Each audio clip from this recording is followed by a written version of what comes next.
السلام عليكم ورحمة الله وبركاته. سيتين walaalahayga Soomaaliyeed waxaan maanta furayaa jikada Nuura oo inaan ku soo bandhigo aan rabo cuntooyin fresh ah oo caafimaadka u fiican sida baasta iyo bariis waa laga fiican yahay.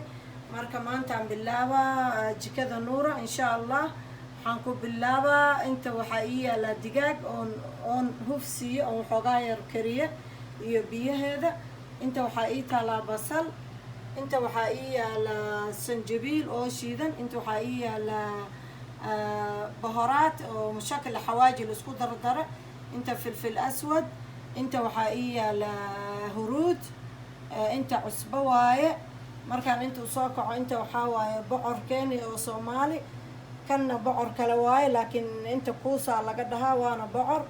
kan waa batatis, kan madmadow waa badanjaan, kan waa baamiya, kan waa barbarooni, kan waa jasar, shiitayaanya iyo kabsar caleen iyo basbaas iyo tuun aan isku shiiday علشان maraqan ka sameynaa. bilaabaya walaalahayga qaaliga ah waxaan shidanaa furunkaan shidanaa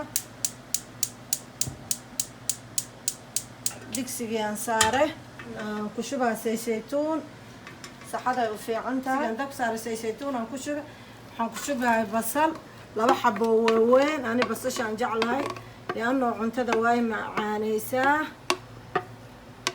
basasha inaad ku badsatiin cuntada ayaan inii rajaynayaa.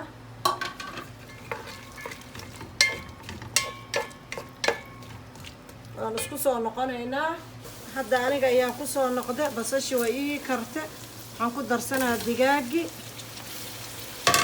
aan ku darsanaa. waxaan ku darsanaa alaabtii oo bohorihii iyo cusbada.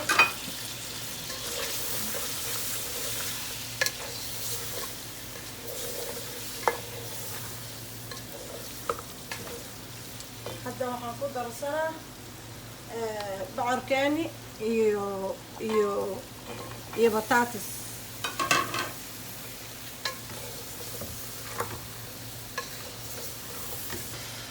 oo maraqii digaaga ah oon ka bixiye oogaa way isku karaayeen lianno kuwa kale waa khafiif, kuwaana waxoogaa inay karaan la rabaa. marka isku soo noqon wanaagsan. anaa ku soo noqday hadda waxaan ku shubaa qudaarta kale. anaa ku soo noqday qudaarta waa inoo bislaatay oo intay diyaar noogu tahay. haddii rabtid waxaa lagu cunaa ceeshkan. ceeshka waa rooti oo balbalaaran. inta waxaan ku diyaariyay khiyaar iyo yaanyo. khiyaarku wuxuu u fiican yahay calooshuu dhaqaa iyo laabjeexa iyo kulli uu u fiican yahay.